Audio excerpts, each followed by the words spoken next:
بسم اللہ الرحمن الرحیم۔ السلام علیکم۔ آج 25 اکتوبر 2022 اس سال کا دوسرا سورج گرہن ہے۔ طبی ماہرین نے خبردار کیا ہے کہ گرہن لگنے کے دوران سورج کا براہ راست نظارہ نہ کیا جائے ورنہ بصارت بری طرح متاثر ہو سکتی ہے۔ اللہ تعالیٰ کی طرف سے ارسال کردہ یہ نشانیاں کسی کی موت یا زندگی کی وجہ سے رونما نہیں ہوتی، البتہ اللہ تعالیٰ ان کے ذریعے اپنے بندوں کو ڈراتا ہے۔ چنانچہ اگر تمہیں اس قسم کی کوئی نشانی نظر آئے تو فوری طور پر ذکر الہی، دعا اور استغفار میں مگن ہو جاؤ۔ صحیح بخاری میں حدیث مبارکہ ہے کہ رسول اکرم صلی اللہ علیہ وآلہ وسلم نے سورج گرہن کے وقت نماز کسوف ادا کرنے کا حکم دیا اور مسلمانوں کو تلقین کی کہ وہ رب سے اپنے گناہوں کی معافی مانگیں۔ نماز کسوف باجماعت ادا کی جاتی ہے جس میں 2 رکعات ہوتی ہیں اور یہ سورج گرہن شروع ہونے سے اختتام تک جاری رہتی ہے۔ اس میں قیام، رکوع، سجود اور دیگر ارکان کو طویل کرنے کا حکم دیا گیا ہے۔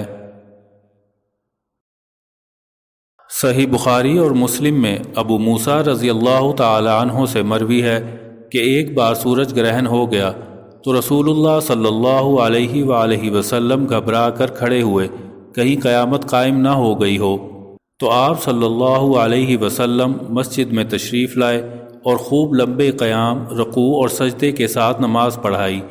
میں نے اس سے پہلے آپ کو کبھی اتنی لمبی نماز پڑھاتے ہوئے نہیں دیکھا تھا۔ اس وقت آپ صلی اللہ علیہ وسلم نے فرمایا تھا، اللہ تعالیٰ کی طرف سے ارسال کردہ یہ نشانیاں کسی کی موت یا زندگی کی وجہ سے رونما نہیں ہوتی، البتہ اللہ تعالیٰ ان کے ذریعے اپنے بندوں کو ڈراتا ہے۔ چنانچہ اگر تمہیں اس قسم کی کوئی نشانی نظر آئے تو فوری طور پر ذکر الہی، دعا اور استغفار میں مگن ہو جاؤ۔ نماز کسوف کی باجماعت ادائیگی۔ امام کے پیچھے 2 رکعتیں پڑھیں جن میں بہت لمبی قرات ہو اور ہر رکعت میں رکوع سجدے بھی خوب دیر تک ہوں۔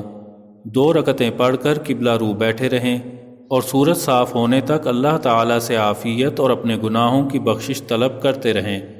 علماء کرام کا کہنا ہے کہ سورج گرہن قدرت کی نشانیوں میں سے ایک ہے۔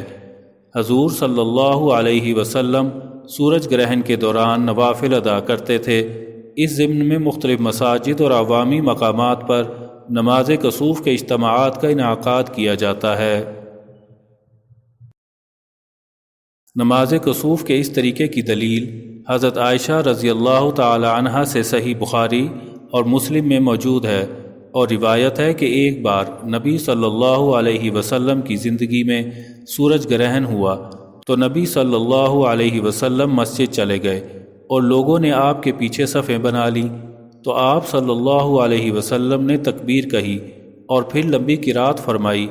پھر آپ نے تکبیر کہہ کر لمبا رکوع کیا، پھر آپ نے سمع اللہ لمن حمدہ کہا اور کھڑے رہے، سجدہ نہیں کیا۔ پھر آپ نے دوبارہ لمبی قرات فرمائی، لیکن یہ پہلی قرات سے قدرے کم تھی۔ پھر آپ صلی اللہ علیہ وسلم نے دوبارہ تکبیر کہتے ہوئے لمبا رکوع کیا، تاہم یہ پہلے رکوع سے کم لمبا تھا۔ پھر آپ صلی اللہ علیہ وسلم نے سمع اللہ لمن حمدہ ربنا لک الحمد کہا۔ پھر آپ صلی اللہ علیہ وسلم سجدے میں چلے گئے اور پھر دوسری رکعت بھی اسی انداز سے پڑھائی۔